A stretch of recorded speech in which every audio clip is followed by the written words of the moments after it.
ସଦାପ୍ରଭୁଙ୍କର ପ୍ରଶଂସା କର, ସଦାପ୍ରଭୁଙ୍କର ପ୍ରଶଂସା କର ବୋଲି ଗୀତ ରଚକ ଲେଖୁଅଛନ୍ତି। ଆମେ ଯଦି ଏହି ସ୍ଥାନରେ ଦେଖିବା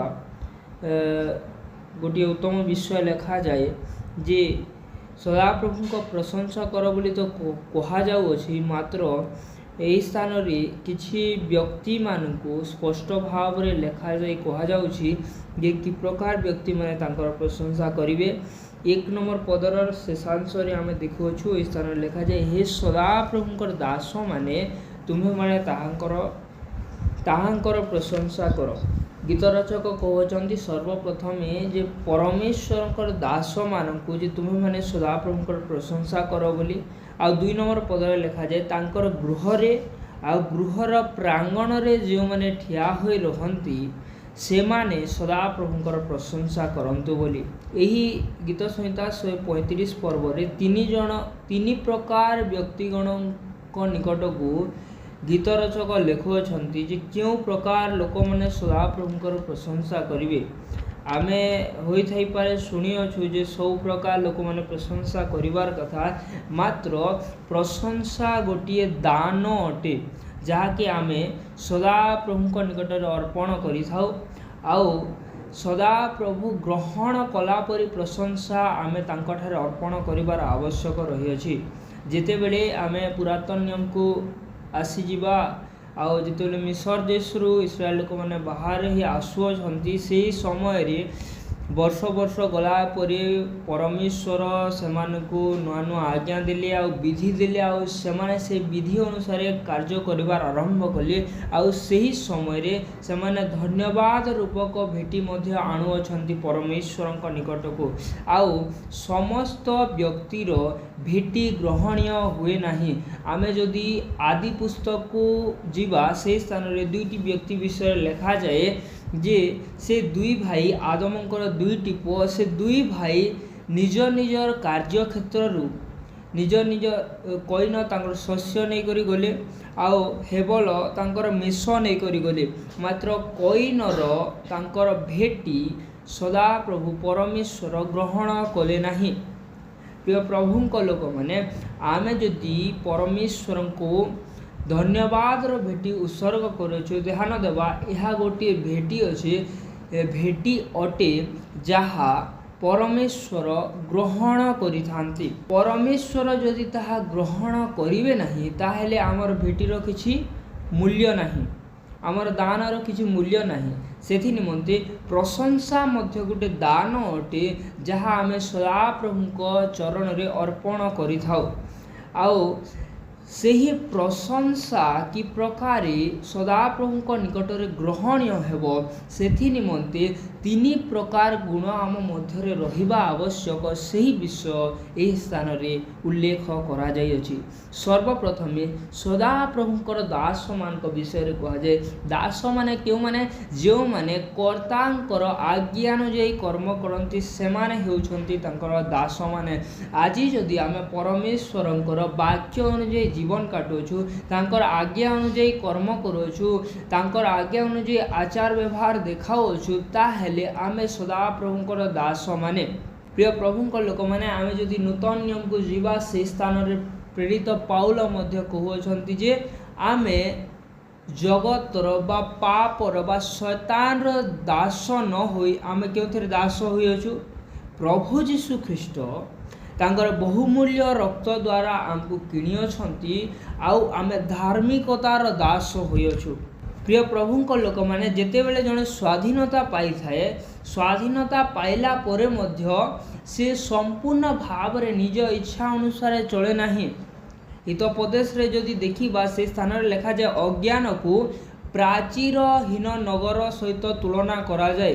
ଯଦି ଗୋଟେ ନଗରର ପ୍ରାଚୀର ଭାଙ୍ଗି ଯାଇଅଛି, ତାହେଲେ ସେ ନଗରର କ'ଣ ହେବ? ଶତ୍ରୁ ଶୈତାନ ପ୍ରବେଶ କରି ଅନେକ ବହୁମୂଲ୍ୟ ବିଷୟ ହରଣ କରି ନେଇଯିବ।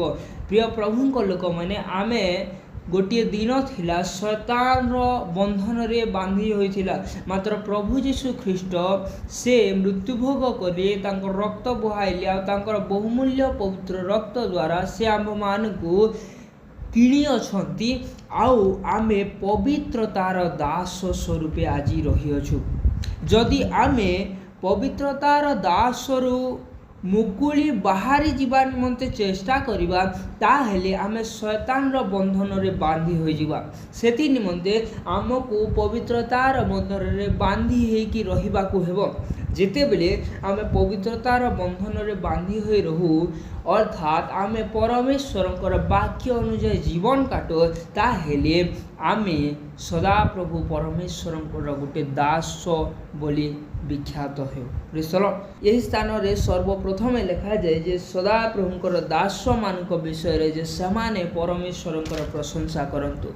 सर्वप्रथम जो माने परमेश्वरकर वाक्य रे तांकर आत्मा रे तांकर वाक्य अनुसार जीवन काटु अछंती आ पवित्रतार बंधन रे बांधी होई अछंती सेमाने जेते बेले परमेश्वरकर प्रशंसा करिवे तापरे परमेश्वर सही प्रशंसा बलि को स्वीकार करिवे बा ग्रहण करिवे। प्रथम विषय तांकर दास माने सदा प्रभुकर प्रशंसा करंतु बोली लिखा जाए। 2 नंबर विषय सदा प्रभुक गृह रे आ गृह प्रांगण रे जे माने थांती से माने सदा प्रभुकर प्रशंसा करंतु बोली कहा जाए। क्यों माने गृह रे थांती परिवार रो लोक माने गृह रे थांती बा प्रियजन माने गृह रे थांती बा सांग साथी माने गृह रे थांती जो माने आमर अति निज लोक माने से माने आम गृह को आसी थांती अर्थात सदा प्रभुक गृह रे से माने थांती जो मानकर हृदय सदा प्रभुकर निकटवर्ती। प्रिय प्रभुक लोक माने दाऊद गोटे स्थान लेखंती जे तांकर प्राण परमेश्वरकर निकटवर्ती सेथि निमंते से परमेश्वरकर मनोरमत व्यक्ति थिले। सबु बेले से परमेश्वर सहित साक्षात करबा निमंते से आग्रह प्रकाश करुथिले। सबु बेले तांकर उपस्थिति रे रहिबा निमंते से आग्रह प्रकाश करुथिले। से सबु बेले गीत माध्यम रे ते प्रशंसा करी करी परमेश्वरकर उपस्थिति रे रहुथिले। आउ जो माने परमेश्वरकर प्रशंसा करंती जो माने परमेश्वरकर वाक्य अनुसार जीवन काटंती जो माने परमेश्वरकर निकटवर्ती होई रही थांती से माने परमेश्वरकर गृह रे थांती आउ सेमानक विषय लिखा जाए तुम्हें माने सदा प्रभुकर प्रशंसा करो। सर्वप्रथम देखिला सही व्यक्ति माने जो व्यक्ति माने सदा प्रभु परमेश्वरकर एकमात्र पुत्र प्रभु यीशु ख्रीष्टंकर बहुमूल्य रक्त रे आबद्ध होई पवित्रता रे आबद्ध होई तांकर वाक्य अनुसार जीवन काटंती से माने सदा प्रभुकर प्रशंसा करंतु। 2 नंबर व्यक्ति जो मानकर हृदय सदा प्रभुकर निकटवर्ती जो मानकर अंतःकरण सदा प्रभुकर निकटवर्ती से माने सदा प्रभुकर प्रशंसा करंतु ताहेले से मानकर प्रशंसा ग्रहणीय हेबो। प्रिय प्रभुक लोक माने सदा प्रभुक गृह रे आ सदा प्रभुक गृहर प्रांगण रे क्यों माने ठिया हुअंती जो माने परमेश्वरंकर अति निजर लोक माने आउ क्यों माने परमेश्वरंकर अति निजर लोक माने आमे 4 नंबर पदरे ताहा देखिबा। 4 नंबर पदरे लिखा जाए जेहेतु सदा प्रभु आपणा निमंते जाकुब को और निजर संचित धन रूपे इस्राएल को मनोनीत करियछंती। ध्यान दे सुनिबा जाकुब को सदा प्रभु आपणा निमंते मनोनीत कले आउ जाकुबर वंश को सदा प्रभु संचित धन रूपे तांकर संचित धन रूपे समान को मनोनीत करियछंती। प्रिय प्रभुक लोक माने आमे आपणार धन केउ स्थान रे रखि थाउ निहाती भाव रे आमे आपणार बहुमूल्य विषय धन को आपणार गृहर सबुठारु सेफ जगह रे रखि थाउ। प्रिय प्रभुक लोक माने सदा प्रभुक गृह रे इस्राएल लोक माने थांती सदा प्रभुक गृह रे तांकर मनोनीत लोक माने थांती सदा प्रभुक गृह रे जाकुबर वंश अछंती। जाकुबर वंश क्यों माने अब्राहम रो वंश क्यों माने आमे जदि लोकलिखित सुसमाचार तार 19 अध्याय को चली जीवा से स्थान रे जक्षियंकर विषय लिखा जे से अब्राहम कर संतान होले से परित्राण पाइले केते बेले जेते बेले से निजर भूल को जानिले आउ से भूल को त्याग कले आउ प्रभु यीशु ख्रीष्टंक निकट रे ता स्वीकार करि छाड़िले तापर से अब्राहम रो जड़े वंश हेले आ अब्राहम रो वंश होचंती इस्राएल वंश जो वंश कि सदा प्रभुक गृह रे थांती। आमे जदि आज सदा प्रभुक गृह रे रहिबा को इच्छा करूछु सदा प्रभुक गृह गोटे ଇଟାରେ ଗଢ଼ା ଯାଇଥିବା ଗୃହ ନୁହେଁ, ସିମେଣ୍ଟରେ ଗଢ଼ା ଯାଇଥିବା ଗୃହ ନୁହେଁ।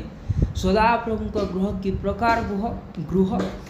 ଯେଉଁ ଗୃହରେ ପରମେଶ୍ୱରଙ୍କର ମନୋନୀତ ଲୋକମାନେ ଥାନ୍ତି, ଅର୍ଥାତ୍ ଅବ୍ରାହମଙ୍କର ବଂଶର ଲୋକମାନେ ଯେଉଁ ସ୍ଥାନରେ ଥାନ୍ତି ତାହା ହେଉଅଛି ସଦାପ୍ରଭୁଙ୍କର ଗୃହ। ସେହି ସ୍ଥାନରେ ପରମେଶ୍ୱରଙ୍କର ଉପସ୍ଥିତି ଥାଏ। ଆଉ ଅବ୍ରାହମଙ୍କର ବଂଶ କେତେବେଳେ ଆମେ ହେଇପାରିବା? ଯେତେବେଳେ ଆମେ ଆପଣାର ଭୁଲକୁ ଜାଣିବା ଆଉ ତାହା ପ୍ରଭୁ ଯୀଶୁ ଖ୍ରୀଷ୍ଟଙ୍କ ନିକଟରେ ସ୍ୱୀକାର କରି ତ୍ୟାଗ କରିବା। ତାପରେ ଆମେ ପ୍ରଭୁ ଯୀଶୁ ଖ୍ରୀଷ୍ଟଙ୍କର ବା ପରମେଶ୍ୱରଙ୍କର ତାଙ୍କର ଗୃହ ମଧ୍ୟରେ ଠିଆ ହୋଇଥିବା ଗୋଟିଏ ବ୍ୟକ୍ତି ହୋଇପାରିବା। ଆଉ ତାପରେ ଆମେ ଯେତେବେଳେ ପ୍ରଶଂସା କରିବା ପରମେଶ୍ୱରଙ୍କର, ସେହି ପ୍ରଶଂସା ପରମେଶ୍ୱରଙ୍କ ଠାରେ ଗ୍ରହଣୀୟ ହେବ। ପ୍ରିୟ ପ୍ରଭୁଙ୍କ ଲୋକମାନେ, ସର୍ବପ୍ରଥମେ ଆମେ ସଦାପ୍ରଭୁଙ୍କ ଗୋଟେ ଦାସ ବା ଦାସୀ ହେବାର ଆବଶ୍ୟକ, ଯିଏକି ପବିତ୍ରତାର ବନ୍ଧନରେ ଆପଣାକୁ ବାନ୍ଧି ରଖିବାର ଆବଶ୍ୟକ। ତାପରେ ଆମର ପ୍ରଶଂସା ତାଙ୍କ ନିକଟରେ ଗ୍ରହଣୀୟ ହେବ। ଦ୍ୱିତୀୟ ବିଷୟ, ସଦାପ୍ରଭୁଙ୍କ ଗୃହରେ ଛିଡ଼ା ହେବାର ଗୋଟେ ବ୍ୟକ୍ତି ହେବାର ଆବଶ୍ୟକ। କେତେବେଳେ ଆମେ ହେଇପାରିବା? ଯେତେବେଳେ ଆମର ଭୁଲକୁ ପ୍ରଭୁ ଯୀଶୁ ଖ୍ରୀଷ୍ଟଙ୍କ ଠାରେ ସ୍ୱୀକାର କରି ଛାଡ଼ିବା, ସେତେବେଳେ ଆମେ ଅବ୍ରାହମଙ୍କର ବଂଶ ବା ମନୋନୀତ ବଂଶ ହେଇପାରିବା, ଯିଏକି ସଦାପ୍ରଭୁଙ୍କ ଗୃହରେ ଠିଆ ହେବା। ଆଉ ଆମର ଭିତରେ ଯଦି ଏ ସ୍ୱଭାବ ସବୁ ରହିବ, ତାହେଲେ ଆମେ ଯେତେବେଳେ ପ୍ରଶଂସାର ଭେଟି ଉତ୍ସର୍ଗ କରିବା, ତାହା ପରମେଶ୍ୱର ଗ୍ରହଣ କରିବେ। 5 নম্বর ପଦରେ ଲେଖାଯାଏ, କାରଣ ମୁଁ ଜାଣେ ସଦାପ୍ରଭୁ ମହାନ ଓ ଆମ୍ଭମାନଙ୍କ ପ୍ରଭୁ ସକଳ ଦେବ ଅପେକ୍ଷା ଶ୍ରେଷ୍ଠ। ପ୍ରିୟ ପ୍ରଭୁଙ୍କ ଲୋକମାନେ, ଏକମାତ୍ର ସତ୍ୟ ପରମେଶ୍ୱର ହେଉଛନ୍ତି ପ୍ରଭୁ ଯୀଶୁ ଖ୍ରୀଷ୍ଟ। ଆଉ ତାଙ୍କ ଛଡ଼ା କେହି ମଧ୍ୟ ସତ୍ୟ ଈଶ୍ୱର ନାହାନ୍ତି। କାରଣ ଏହି ବାକ୍ୟରେ ଲେଖାଯାଏ, ଆମେ ଯେତେବେଳେ 13, 14, 15, 16 ଏଟାକୁ ପଢ଼ିବା, ସେ ସ୍ଥାନରେ ଲେଖାଯାଏ ନେଇ ଆମେ 15ରୁ ଯଦି ତଳକେ ପଢ଼ିବା, ସେହି ସ୍ଥାନରେ ଲେଖାଯାଏ ଯେ ଅନ୍ୟ ଦେଶର ଲୋକମାନେ ଯେତେବେଳେ ସେମାନେ କୌଣସି ତାଙ୍କର ଦେବାଦେବୀକୁ ମାନନ୍ତି, ସେମାନେ ସୁନା କିମ୍ବା ରୂପାରେ ତାହା ନିର୍ମାଣ କରିଥାନ୍ତି। ଆଉ ସେମାନଙ୍କର ଚକ୍ଷୁ ଥାଏ, ମାତ୍ର ସେମାନେ ଦେଖିପାରନ୍ତି ନାହିଁ। ସେମାନଙ୍କର ନାକ ଥାଏ, ମାତ୍ର ସେମାନେ ନିଶ୍ୱାସ ପ୍ରଶ୍ୱାସ ନେଇପାରନ୍ତି ନାହିଁ। ସେମାନଙ୍କର ମୁଖ ଥାଏ, ମାତ୍ର ସେମାନେ କଥା କହିପାରନ୍ତି ନାହିଁ। ଆଉ ଶେଷରେ ଗୋଟେ ବିଷୟ ଲେଖାଯାଏ ଯେ ଯେଉଁମାନେ ସେମାନଙ୍କୁ ନିର୍ମାଣ କରିଅଛନ୍ତି ଆଉ ଯେଉଁମାନେ ସେମାନଙ୍କୁ ମାନନ୍ତି, ସେ ଦୁଇ ପ୍ରକାର ବ୍ୟକ୍ତି, ସେମାନେ ସେମାନଙ୍କର ସଦୃଶ୍ୟ ହେବେ। ପ୍ରିୟ ପ୍ରଭୁଙ୍କ ଲୋକମାନେ, ଆମର ପରମେଶ୍ୱର ଜୀବିତ ପରମେଶ୍ୱର। ଆମର ପରମେଶ୍ୱରଙ୍କର ନାକ ଅଛି ଆଉ ସେ ନିଶ୍ୱାସ ପ୍ରଶ୍ୱାସ ନେଇପାରନ୍ତି। ଆମର ପରମେଶ୍ୱରଙ୍କର ଚକ୍ଷୁ ଅଛି ଆଉ ସେ ଦେଖିପାରନ୍ତି। ଆମର ପରମେଶ୍ୱରଙ୍କର କର୍ଣ୍ଣ ଅଛି, ସେ ଶୁଣିପାରନ୍ତି।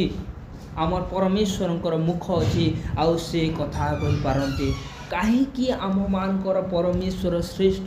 କାରଣ ସେ ଏକମାତ୍ର ଜୀବିତ ପରମେଶ୍ୱର ଅଟନ୍ତି, ମାତ୍ର ବାକି ସମସ୍ତେ ମୃତ ଅଟନ୍ତି। ଆଉ ଯେଉଁମାନେ ଜୀବିତ ପରମେଶ୍ୱରଙ୍କର ସେବା କରନ୍ତି, ସେମାନେ ଦିନ ଆସିବ ତାଙ୍କ ପରି ହେଇଯିବେ। ମାତ୍ର ଯେଉଁମାନେ ମୃତ ଦେବମାନଙ୍କର ସେବା କରନ୍ତି, ଗୋଟେ ଦିନ ଆସିବ ସେମାନେ ସେମାନଙ୍କ ପରି ମୃତ ହୋଇଯିବେ। ପ୍ରିୟ ପ୍ରଭୁଙ୍କ ଲୋକମାନେ, ଆଜି ମଧ୍ୟ ସମୟ ଅଛି ଆମେମାନେ ଫେରି ଆସୁ। ଆଜି ମଧ୍ୟ ସୁଯୋଗ ଅଛି ଆମେମାନେ ଜୀବିତ ପରମେଶ୍ୱରଙ୍କର ନିକଟବର୍ତ୍ତୀ ହେଉ। ଯେ ପ୍ରକାର ଦିନ ଆସିବ ଆମେ ମୃତ୍ୟୁଞ୍ଜୟୀ ହେବା ଆଉ ଜୀବନକୁ ପ୍ରାପ୍ତ ହେବା। ଆଉ ଆମେ 20 নম্বর ପଦକୁ ଯଦି ପଢ଼ିବା, ସେହି ସ୍ଥାନରେ ଲେଖାଯାଏ ଶେଷାଂଶରେ, ହେ ସଦାପ୍ରଭୁଙ୍କ ଭୟକାରୀଗଣ, ତୁମେମାନେ ସଦାପ୍ରଭୁଙ୍କର ଧନ୍ୟବାଦ କର। ସର୍ବପ୍ରଥମେ ତାଙ୍କର ଦାସମାନେ, 2 নম্বର ବିଷୟ ତାଙ୍କ ଗୃହରେ ଠିଆ ହୋଇଥିବା ଲୋକମାନେ, ଅର୍ଥାତ୍ ତାଙ୍କର ନିଜର ଲୋକମାନେ। ଆଉ 3 নম্বର ବିଷୟ ସଦାପ୍ରଭୁଙ୍କୁ ଭୟ କରୁଥିବାର ଲୋକମାନେ। ସେମାନଙ୍କୁ କୁହାଯାଉଛି ଯେ ତୁମେମାନେ ସଦାପ୍ରଭୁଙ୍କର ପ୍ରଶଂସା କର। ପ୍ରିୟ ପ୍ରଭୁଙ୍କ ଲୋକମାନେ, ସଦାପ୍ରଭୁଙ୍କୁ କେଉଁମାନେ ଭୟ କରିଥାନ୍ତି? ଭୟ ମାନେ ତାଙ୍କୁ ଡରିବା ବିଷୟ ନୁହେଁ ଯେ ସେ ଆମକୁ ମାରିଦେବେ କିମ୍ବା ସେ ଆମକୁ ପିଟିବେ କିମ୍ବା ସେ ଆମକୁ ନର୍କରେ ପକାଇଦେବେ। ଏହିସବୁ ବିଷୟ ନେଇକରି ଯେଉଁମାନେ ଭୟ କରନ୍ତି, ସେହି ପ୍ରକାର ଭୟକୁ ଏହି ସ୍ଥାନରେ କୁହାଯାଉ ନାହିଁ। ମାତ୍ର ଏହି ସ୍ଥାନରେ ଭୟ ମାନେ କ'ଣ? ଅର୍ଥାତ୍ तांको ठारे आमे संपूर्ण समर्पण हेबा, तांको आमे रेस्पेक्ट देबा आउ तांकर कहिबा अनुसार कर्म करबा को कहा जाय भय बोली। प्रभुଙ୍କ ଲୋକମାନେ आमे जदि दानिएल पुस्तक को अध्ययन करबा से स्थान रे लिखा जाए जेतेबेले सदरक मेशक अबेदनगो सेमाने नियारे पका गले आउ राजा देखिले जे सेमानकर कोनोसी क्षति होई नाही, सेमानको बाहर करा गला आउ राजा घोषणा कले जे सदरक मेशक और अबेदनगो र परमेश्वरकर सेवा समस्त राज्यर लोक माने करंतु। से दिन राजा परमेश्वरंकर भय को जानी पारिथिले। कि प्रकार भय? से यही प्रकार भय कले नहीं जे परमेश्वरंक लोक मान को से न्यारे पकई देले आउ परमेश्वर राजा को एछन धरबे आउ तांको मध्य न्यारे पकई देबे, सेथि निमंते से प्रकार घोषणा कले नहीं। मात्र से जेते बेले देखिले जे परमेश्वरंकर लोक मान को परमेश्वर रक्षा करिथांती जे कोनसी परिस्थिति रे थिले मध्य एही विषय से दिन से ज्ञात हेले आउ से दिन से परमेश्वर को जानी पारिथिले आउ घोषणा कले। प्रिय प्रभुंक लोक माने सर्वप्रथमे जदि हमको परमेश्वर को भय करिवार अछि, जदि आमे स्वहृदय रे अंतकरण सहित सदाप्रभु को भय करिबा निमंते इच्छुक, ताले आमको सदाप्रभु विषय रे जानिबा को हेबो।